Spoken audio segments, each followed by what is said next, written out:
السلام علیکم دوستو، العباس ٹی وی میں خوش آمدید۔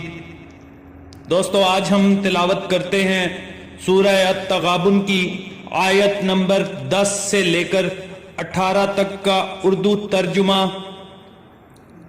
شروع اللہ کے نام سے جو بڑا مہربان نہایت رحم والا ہے۔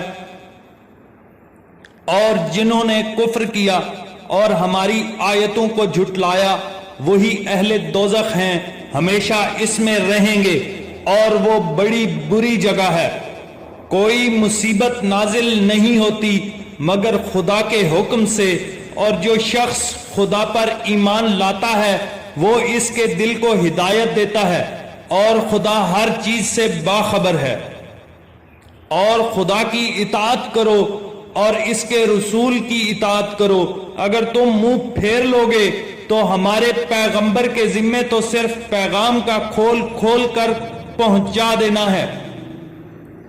خدا جو معبود برحق ہے، اس کے سوا کوئی عبادت کے لائق نہیں، تو مومنوں کو چاہیے کہ خدا ہی پر بھروسہ رکھیں۔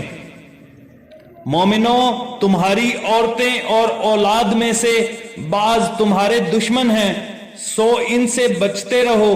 اگر معاف کر دو اور درگزر کرو اور بخش دو تو خدا بھی بخشنے والا مہربان ہے۔ تمہارا مال اور تمہاری اولاد تو آزمائش ہے، اور خدا کے ہاں بڑا اجر ہے۔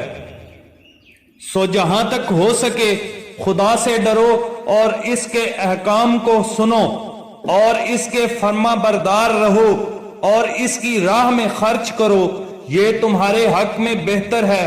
اور جو شخص طبیعت کے بخل سے بچایا گیا تو ایسے ہی لوگ راہ پانے والے ہیں۔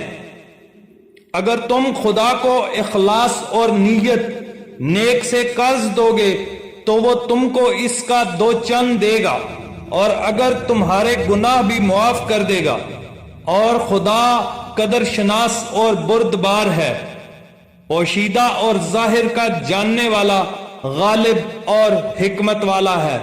صدق اللہ العظیم۔